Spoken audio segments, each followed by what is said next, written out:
Explica como que funciona essa captação de recursos, quais os benefícios para o produtor e os benefícios para quem quer investir no agro. Essa aproximação do setor financeiro ao agronegócio, ela se deu primeiramente aos grandes do setor. Então, o setor financeiro ele foi ali próximo das grandes corporações, seja ali as corporações do cultivo de proteína, ou as próprias corporações industriais do setor, ou as próprias operações produtivas do setor. O retorno para o investidor, né? O investidor que investe aí no agro, é um retorno a curto, médio, longo prazo? Falando especificamente do nosso produto financeiro na Farms, como são operações estruturadas, a gente entende a demanda do crédito e estrutura a operação, inclusive o prazo. Mas vão ser prazos ali de 12 a 60, na média dos 36 a 48 meses, então de 3 a 4 anos. Assista agora A Força do Agro com Joyce Maffezoli. A força do agro, Brasil, que dá certo. O agro é o novo foco do mercado financeiro. Henrique Vargas, filho de produtor rural e fundador da Farms, uma plataforma de investimentos do agronegócio. Seja muito bem-vindo, Henrique. Muito obrigado, Joyce. Felicidade enorme estar aqui com você. O agro e o mercado financeiro sempre estiveram interligados, mas agora os grandes fundos de investimentos estão se voltando cada vez mais para o setor, e seja lá o grande, pequeno, médio produtor. Ô Henrique, por que o agro tem se tornado alvo do mercado financeiro? Acho que é uma pergunta óbvia, mas eu quero ouvir de você. É o setor que mais cresce, a gente representa aí praticamente 20% do PIB, então nada mais lógico do que realmente focar nesse setor. Ótimo, Joyce. Eu acho que é interessante a gente iniciar essa discussão entendendo que o mercado financeiro ele é um intermediário na economia, onde ele vai trazer os recursos ociosos, ou seja, o recurso de um investidor, para uma oportunidade onde ele possa rentabilizar esse recurso. E aí, na tentativa de rentabilizar esse recurso, os investidores vão olhar basicamente de duas perspectivas. Primeiro, uma perspectiva de valor, onde ele vai escolher um ativo para investir, onde vai trazer uma segurança para ele, uma robustez, e o agronegócio representa essa segurança e representa essa robustez, principalmente na economia brasileira. Grande prova disso foi durante a pandemia, onde a economia como um todo entrou numa recessão, o próprio PIB do país teve 3 anos seguidos de queda, e nós tivemos o agronegócio sustentando a economia nesse momento de recessão global. Então, é um setor robusto, competitivo em relação ao mundo. O Brasil lidera o ranking das principais commodities do mundo no quesito produção e exportação, e então traz essa robustez. A outra perspectiva que o investidor vai olhar é uma perspectiva de valor, uma perspectiva de crescimento. Olhando para essa perspectiva de valor, ele também tem uma oportunidade de crescimento, que é uma oportunidade que vai trazer um risco maior, mas ao mesmo tempo você vai conseguir ter um crescimento, uma rentabilidade maior, tomando um risco maior. E o agronegócio, ao mesmo tempo que ele traz essa robustez, o Brasil hoje, mesmo sendo um mercado maduro, ainda existem várias avenidas de crescimento. Então, o investidor ele consegue acessar ao mesmo tempo uma oportunidade de valor robusto, com risco baixo, mas ao mesmo tempo com grandes avenidas de crescimento, onde se tem ainda várias oportunidades de crescimento exponencial nos seus investimentos. Nos últimos anos, o setor financeiro entendeu essa oportunidade, está buscando entender agora o setor, tem um choque cultural entre esses dois agentes, mas todo o trabalho está sendo feito para aproximar esses dois setores, o setor financeiro do setor do agronegócio. Agora, os grandes produtores geralmente estão ali na bolsa, tem os Fiagros, tem os CRAs. Agora, a tua plataforma, ela é mais voltada para o médio, inclui também o pequeno produtor aí ou não? Mais um médio produtor. Explica como que funciona essa captação de recursos, quais os benefícios para o produtor e os benefícios para quem quer investir no agro. Perfeito. Essa aproximação do setor financeiro ao agronegócio, ela se deu primeiramente aos grandes do setor. Então, o setor financeiro ele foi ali próximo das grandes corporações, seja ali as corporações do cultivo de proteína, as próprias corporações industriais do setor, ou as próprias operações produtivas do setor, que hoje você possui, mesmo que poucas oportunidades na Bolsa de Valores, com algumas empresas listadas. Nos últimos anos, você teve também a aproximação do setor financeiro no setor de crédito privado, principalmente com as iniciativas do Fiagro desde 2021, onde é criada uma estrutura para que o produtor rural ou o empreendedor rural tenha acesso a um crédito, a uma operação estruturada, em que ele vai conseguir ali entender a sua demanda de crédito e, consequentemente, construir esse crédito. E isso foi restrito aos grandes do setor. A Farms, ela traz uma oportunidade de acesso dos produtores rurais médios e pequenos a essa mesma oportunidade de estruturar uma operação. Então, ele sai de ser refém do setor bancário, onde ele vai até o banco e vai ter ali uma operação padrão e consegue, com a Farms, estruturar uma operação.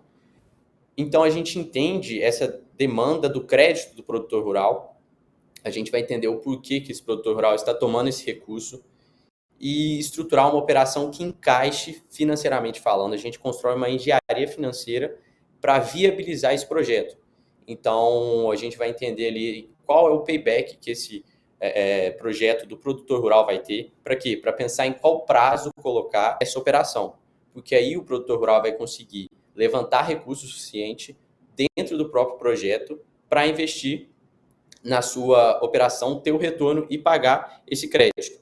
A gente concilia esses fluxos de pagamento do crédito da operação com os fluxos de recebimento do próprio projeto.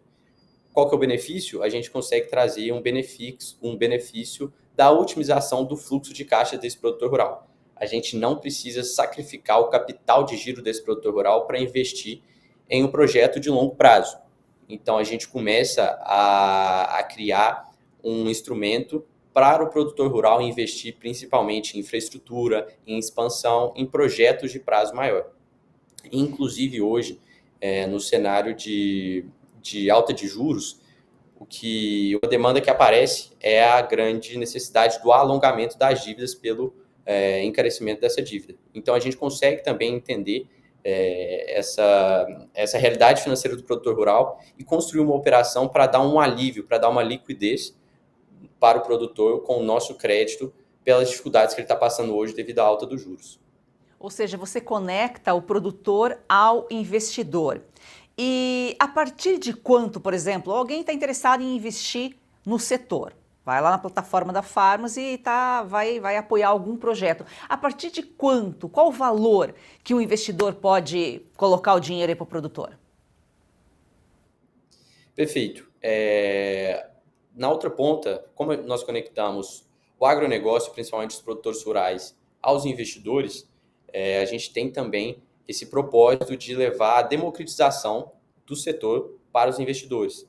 Então, é um investimento acessível no intuito de fazer que todos os investidores do Brasil acessem o setor e acessem o crescimento do agronegócio, principalmente pela essa grande demanda que os investidores entenderam pelo crescimento do agro nos últimos anos. Então, a partir de R$1.000, esse investidor vai conseguir comprar uma cota de um crédito desse produtor rural. Então, o produtor rural que vai fazer ali uma captação de R$1 milhão, a gente pega esse R$1 milhão nessa estrutura de dívida, divide em 1.000 cotas de R$1.000 para vender essas cotas para os investidores. Então, a partir de R$1.000, você consegue aplicar o seu recurso no agronegócio. E o agro é um dos investimentos aí que a gente tem de até baixo risco, pode-se dizer, né, Henrique? Porque os FIAGROS foram criados em 2021 e de lá para cá, só o ano passado que teve um período meio turbulento, mas logo o mercado se restabeleceu e como a gente demanda por alimentos, a oferta também tem que ser grande. É um setor que é presente e é futuro, né? Exatamente. Joyce, eu acho que o grande fato do último ano, esse sofrimento do Fiagro, foi muito devido a essa distância cultural que existe da Faria Lima ao campo. Então, faltou um entendimento da Faria Lima em operações agrícolas. E aí, em um momento de baixa, principalmente na baixa dos grãos, soja e milho, aconteceu essa queda dos Fiagros. mas o grande ponto é essa robustez do setor. Então, eu, como filho de produtor rural, entendi que é preciso aproximar o agronegócio da Faria Lima, por um benefício mútuo das duas pontas, para o agronegócio conseguir utilizar de todos os instrumentos que o setor financeiro já possui e do investidor de conseguir também acessar esse crescimento do setor. Então, essa robustez é um dos grandes pontos de atração do investidor. Um exemplo dessa robustez é a questão do setor estar exposto ali ao câmbio. Então, grande parte das receitas do agronegócio ela é dolarizada. Qual que é o benefício dessa dolarização das receitas para o investidor? Ele consegue fazer um hedge na sua carteira, um hedge cambial. Ele sai um pouco do risco Brasil. O risco Brasil, que são ocasionados pelas más decisões de Brasília, que vai levar ali ao aumento da inflação ou uma desvalorização do real. Ele, aportando o seu patrimônio no agronegócio, ele está exposto a essa dolarização. Ele faz esse hedge para a sua carteira, ele diversifica a sua carteira e consegue, então, trazer esse benefício de gestão da sua carteira. Nós já vamos falar mais sobre esse entendimento do agro. Sua audiência é muito importante para mantermos nossa programação. Nós já voltamos.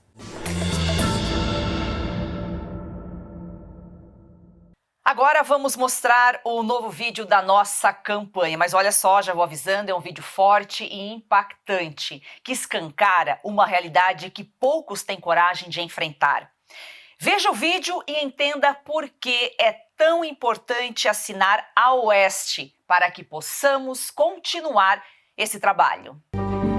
8 de janeiro de 2023. Clérisson da Cunha, conhecido como Clezão, foi preso durante atos de protesto em Brasília, promovidos por brasileiros inconformados com o desfecho da eleição presidencial. Durante meses, laudos médicos enviados ao STF pelo advogado de Clezão alertaram o ministro Alexandre de Moraes para os graves problemas de saúde do prisioneiro. O magistrado nem sequer apreciou o parecer da Procuradoria-Geral da República, que pediu a liberdade condicional do enfermo para permitir-lhe que recebesse em casa tratamento médico adequado. Em 20 de novembro de 2023, Clérisson da Cunha morreu na penitenciária da Papuda. Explicação oficial: fora vítima de um mal súbito. Alguns meios de comunicação esconderam a notícia em cantos de página. Os demais ignoraram o assunto. Para quem tenta saber o que acontece recorrendo ao jornalismo estatizado, Clezão não morreu. Pior, nunca existiu. A Oeste contou a verdade na reportagem de capa. Oeste, independente, essencial. O Brasil real está aqui.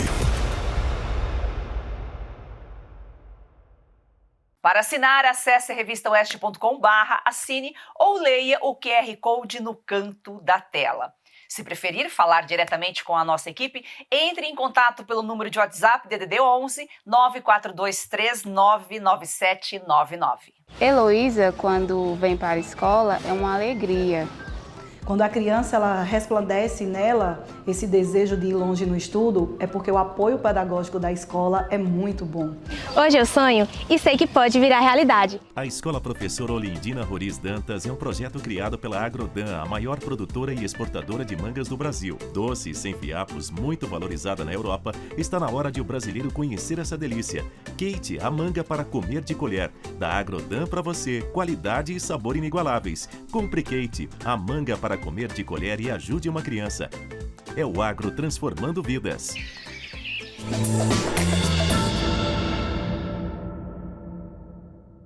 O Henrique, você falou aqui que você é filho de produtor rural. Você citou um ponto importante aqui. Talvez faltou entendimento da Faria Lima, né, do setor. O agro é um setor complexo, não é simples. Até quem vive o setor, sabe de todas as complexidades. Você sentiu essa necessidade justamente vivenciando o dia a dia aí do teu pai. O teu pai atua com que cultura, o que ele produz?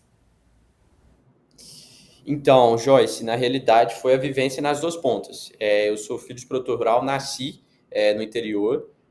Minha família tem uma propriedade muito antiga no sul de Minas. É uma propriedade que tem mais de 250 anos, que está na família, passando de pai para filho. Eu sou a oitava geração, meu pai é a sétima geração. O carro-chefe da fazenda é a produção de café. Hoje já são mais de 150 anos só na produção de café, mas já é uma fazenda diversificada, com produção, além do café, de soja, de milho, pecuária de corte de leite. E com essa ligação muito forte com o setor, e eu escolhi fazer economia, principalmente pelo meu interesse pelo mercado financeiro, trabalhei no setor, e eu consegui entender essa distância cultural. Por que eu falo que existe uma distância cultural? O produtor rural ele tem várias demandas financeiras. Primeiro, o crédito, que é a mais clara, a própria questão dos hedges, da proteção da sua receita, questão de seguros, a gestão do fluxo de caixa, a gestão ali do patrimônio da própria fazenda, sucessão familiar, inclusive. São soluções que o mercado financeiro já tem, já possui. O mercado financeiro já criou esses produtos, já criou esses instrumentos para solucionar essas dores financeiras do produtor rural. Mas, mesmo já tendo essas soluções, elas não chegaram no campo ainda. E quando chega, muitas vezes, as tomadas de decisões não são feitas de forma profissional. Por que eu falo isso? Porque o produtor rural ele se seca de vários agrônomos, veterinários, para toda tomada de decisão que ele faz na fazenda dele. Ele é totalmente profissional no quesito produção, no quesito dentro da porteira. Agora, eu acho que um segundo passo é profissionalizar também essas decisões financeiras. Então, ele tem que se cercar de profissionais, de consultores, assessores financeiros, economistas, para ele ter essa profissionalização na tomada de decisão quando se está se tratando do dinheiro, do capital dele, que vai viabilizar ele aumentar a produção. Então, por ter essa vivência, por ter nascido praticamente dentro da fazenda e crescido dentro do setor, e por ter uma referência muito forte com meu pai sendo meu mentor, me mostrando essas dores e me incentivando a buscar ali soluções, e depois por ter me formado em economia, trabalhado no setor, sempre um estudioso do setor, sempre gostei de me aprofundar no mercado financeiro. Então, eu vi que é uma demanda reprimida do produtor rural e principalmente não é atendida por essa distância cultural, sabe? Não é por falta de solução. O agro está se profissionalizando cada vez mais e são essas novas gerações, né? Como o Henrique saiu da roça, foi estudar, não voltou exatamente para a roça, mas está trabalhando aí com o agro e atendendo às necessidades, porque conhece aí o dia a dia do produtor. Henrique, quanto tempo tem a tua empresa, a plataforma que você criou e quanto que você já gerou assim em negócios? Dá para mensurar alguma coisa para a gente ter ideia? Então, já tem 6 meses que eu estou full-time dedicado à plataforma, então é uma plataforma relativamente nova, mas no mês de janeiro final de janeiro, conseguiu a regulamentação, que é a parte mais burocrática da CVM, para conseguir operar e estar totalmente dentro da regulamentação para funcionar a plataforma. Nós já estamos com 5 operações analisadas para lançar mercado e fazer a captação desses recursos. Essas operações são das culturas de soja e milho, pecuária e cana-de-açúcar, basicamente. Então, essas operações vão ser lançadas futuramente nas próximas semanas na plataforma para ter esses primeiros cases. Mas é uma sementinha que já está aí germinando então, né?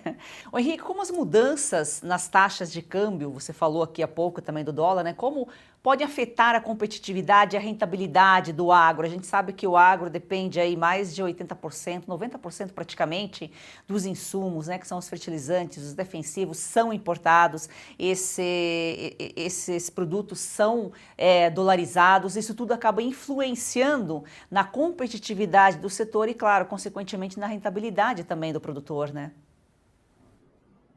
Exatamente. Essa subida do dólar, inclusive uma subida histórica em patamares históricos, ela vai ter um efeito diferente em cada atividade, em cada cultura. Trazendo 2 exemplos. Primeiro, na cultura do café, o produtor ele não é tão afetado quanto em outras culturas. Por quê? Com a subida do dólar, consequentemente, o cafeicultor ele vai conseguir aumentar a sua receita, porque o café é uma commodity comercializada globalmente em dólar. Então, aumentou o dólar, ele conseguiu aumentar a sua receita. A matriz de custo do cafeicultor ela é muito concentrada em mão de obra, não necessariamente o insumo. Então, como a mão de obra ela não vai subir, assim como a receita do produtor subiu, o cafeicultor ele vai conseguir ter um aumento na margem e ser beneficiado desse aumento do dólar. Já em outra realidade, no produtor de soja, onde a matriz de custos dele é muito concentrada em insumos, e como você comentou, os insumos brasileiros, hoje o cenário é de grande parte importação, o aumento da receita pelo aumento do dólar, por a soja ser essa commodity global comercializada em dólar, vai acontecer, mas consequentemente o custo dele também vai crescer, não proporcionalmente, mas também vai crescer devido principalmente aos insumos serem comercializados globalmente, assim como a soja. Então, ele não consegue surfar essa subida do dólar, assim como um cafeicultor. Mas o que é importante a gente pensar em questão de competitividade, e aí trazendo no cenário do investidor, é que um investidor, como eu disse, ele consegue se proteger investindo no agronegócio. Então, investindo no agronegócio, ele vai ter acesso a essa receita dolarizada. Então, ele traz essa receita dolarizada, esse retorno dolarizado para a carteira dele e faz um hedge da própria carteira. Então, essa possível subida do dólar não seria tão afetada por ele, porque ele conseguiu fazer essa gestão da carteira dele, trazendo um ativo dolarizado. E o retorno para o investidor, né? O investidor que investe aí no agro, é um retorno a curto, médio, longo prazo? Ou varia muito? Falando especificamente do nosso produto financeiro na Farms, como são operações estruturadas, a gente entende a demanda do crédito e estrutura a operação, inclusive o prazo. Mas vão ser prazos ali de 12 a 60, na média dos 36 a 48 meses, então de 3 a 4 anos, e com recebimentos semestrais. Então, o investidor, ele vai ter acesso tanto a investimentos com prazos menores, de 1 ano, 2 anos, até prazos maiores, chegando a 5 anos, mas sempre com esse pagamento de dividendos, ou seja, esse recebimento dos juros semestrais para o investidor. Já no quesito rentabilidade, o investidor, ele vai conseguir acessar uma rentabilidade acima do mercado nos produtos Farms. Por quê? Nós cortamos o intermediário bancário, a gente liga o produtor rural, ou seja, o tomador de crédito, direto ao credor, que são os investidores. Então, cortando esse intermediário, a gente reduz esse spread. Então, acaba que ele vai conseguir acessar um produto com essas taxas de retornos acima do mercado. E o que é interessante, já no ponto da segurança, é que ele vai estar investindo sempre em um produto lastreado em garantias reais. Então, as nossas operações, a gente estrutura ela com garantias reais. Então, traz essa segurança para o investidor de que vai ser um investimento com retornos atrativos e essa segurança lastreada em garantias reais. Nós vamos ao rápido intervalo e já voltamos.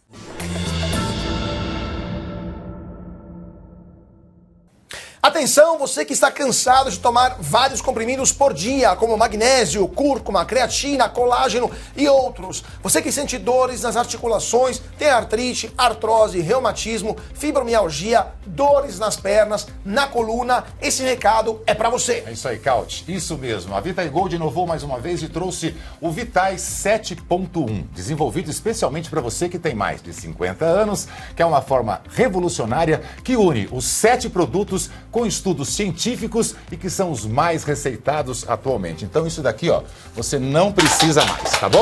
Uma única cápsula trazendo o conforto, praticidade e o efeito que você quer sentir para viver livre das dores. É isso aí, vejam só, com o Vitas 7.1 você tem magnésio para a estrutura óssea, cúrcuma para aliviar as dores, creatina para fortalecer os músculos, colágeno tipo 2 para as cartilagens, MSM para reduzir os inchaços, clorela para o fígado e vitamina C para a imunidade. Todos esses ativos já possuem estudos científicos que comprovam a sua eficácia no auxílio a diversas doenças e no auxílio das dores e inflamação em geral. Então ligue 0800 291 2200 e peça o seu Vitais 7.1 e você pode e deve usar junto com Ora Pronobis, que você já está acostumado. E atenção, as primeiras 100 pessoas que ligarem agora ganham 70% de desconto, vão ganhar o Ora Pronobis solúvel de brinde para experimentar e ainda vão levar esse umidificador de ar de brinde. Não fique de fora dessa. Chega de tomar 20 comprimidos por dia.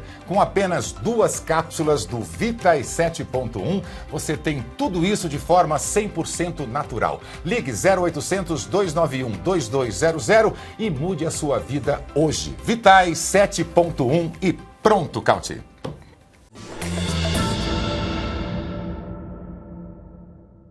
E claro, a gente sabe que a tecnologia está avançando cada vez mais no campo, né, na pecuária, Henrique, e provavelmente é justamente esse avanço que tem sido um fato decisivo para atrair aí o capital, né, atrair o investidor. Com certeza, Joyce, com certeza. Para ilustrar essa afirmação, eu queria trazer um dado de 2024, onde a cadeia de agri-food, ou seja, a cadeia de alimentos e do agronegócio, alcançou um número de 1.000 fundos de investimentos, isso se tratando do mundo, ou seja, de investimentos, investindo no setor. No total, foram mais de 150 bilhões de dólares investidos e direcionados ao agronegócio e à cadeia de alimentos. Isso mostra como o setor tem sido ali a bola da vez e o porquê. Exatamente pela essa adoção de tecnologia dentro da cadeia. Existe uma tese, né, um entendimento de que o produtor rural ele é conservador. Eu acho que isso chega a ser um equívoco porque o produtor rural ele é tradicional, ele é muito ligado às suas tradições. Mas se tratando da empresa dele, dentro da fazenda, ele é totalmente adepto à inovação. Todos os anos o produtor rural ele vai buscar trazer alguma inovação para sua safra, seja uma inovação de genética na sua produção para aumentar a sua produtividade, seja um trator novo que vai ter ali o uso da inteligência artificial para aplicar um insumo. O mercado de drones é um grande exemplo de como a inovação está sendo aplicada no agronegócio. Então, eu acredito que a adoção da tecnologia, principalmente dentro do campo, pelos produtores rurais, ela está sendo um fomentador do aumento da produtividade e, consequentemente, se tornando mais atrativo para os investidores e, por isso, a inovação dentro do agronegócio tem impulsionado esses investimentos. E dentro do agro, quais os setores, as culturas que são mais promissoras aí para investimento? Bom, eu acredito que em todo setor vai ter oportunidade. O trabalho da Farms é exatamente minerar essas oportunidades e levá-las para o investidor dentro da nossa plataforma. Falando de cenários, se for pegar o último ano, o ano de 2024 foi um ano muito desafiador para o agronegócio, ao mesmo tempo em que os setores como o café, a cana-de-açúcar, o próprio cacau tiveram um crescimento gigantesco, né, em relação ali ao preço das commodities. Já no setor de grãos, a soja e o milho, inclusive a pecuária também, sofreram no último ano, mas mesmo assim o Brasil esse ano já está estimando uma super safra, né, uma safra recorde. E essa safra recorde, ela vem com uma dor de cabeça que é uma oportunidade que os principais estados do país, e ali considerando Mato Grosso como principal produtor de soja, não vai conseguir exportar com eficiência toda essa super safra. Isso é uma dificuldade, mas o investidor olha isso como uma demanda. É uma demanda reprimida que existe, que o que falta basicamente é o recurso, é o empreendedor com a sua tese aplicando ali para solucionar essa demanda. Então, são diversas oportunidades que já estão ali escancaradas, mostrando para a gente ali as avenidas de crescimento, principalmente logística, dentro da cadeia, né? Logística, armazenamento. Hoje o Brasil ele tem um déficit de armazenagem. O que isso significa? Significa que o Brasil produz mais grãos do que tem capacidade de armazenar. Isso é uma representação clara que o que falta são os investimentos no setor para aprimorar a infraestrutura dentro do agronegócio, dentro da cadeia. Então, é um setor extremamente promissor, com todas essas demandas reprimidas, mas ao mesmo tempo que está passando por uma safra recorde. É um setor extremamente robusto, que está tomando mercado globalmente cada dia mais. Se você quiser saber mais como investir no agro, fale com a gente, o WhatsApp está aqui. Só por curiosidade, Henrique, dentre essas 5 operações aí que vocês já colocaram aí no mercado, uma delas está aí a propriedade do teu pai? Não, ainda não. Assim, eu acho que para trazer uma maior confiança dos investidores, fez sentido a gente ir ao mercado, procurar as oportunidades com produtores rurais até fora do estado de Minas. Hoje, grande parte das operações está no Centro-Oeste, Mato Grosso e Mato Grosso do Sul, literalmente com essa tese de minerar as melhores oportunidades do agronegócio, escolher as melhores fazendas, as melhores oportunidades, de uma forma totalmente racional, porque eu teria uma tendência a escolher ali o meu pai, a fazenda da minha família, como a melhor fazenda, como a melhor oportunidade, mas a gente escolheu trazer essa tomada de decisão 100% racional, realmente procurando as melhores oportunidades espalhadas no Brasil inteiro para levar aos investidores da nossa plataforma. Obrigada, Henrique, pelas suas informações, sua participação aqui. Volte sempre. Muito obrigado, Joyce. Obrigado pela oportunidade. Gratidão a você que nos acompanha. Siga o nosso perfil no Instagram. Você já sabe, vamos fazer do agro esse campeão brasileiro uma paixão nacional.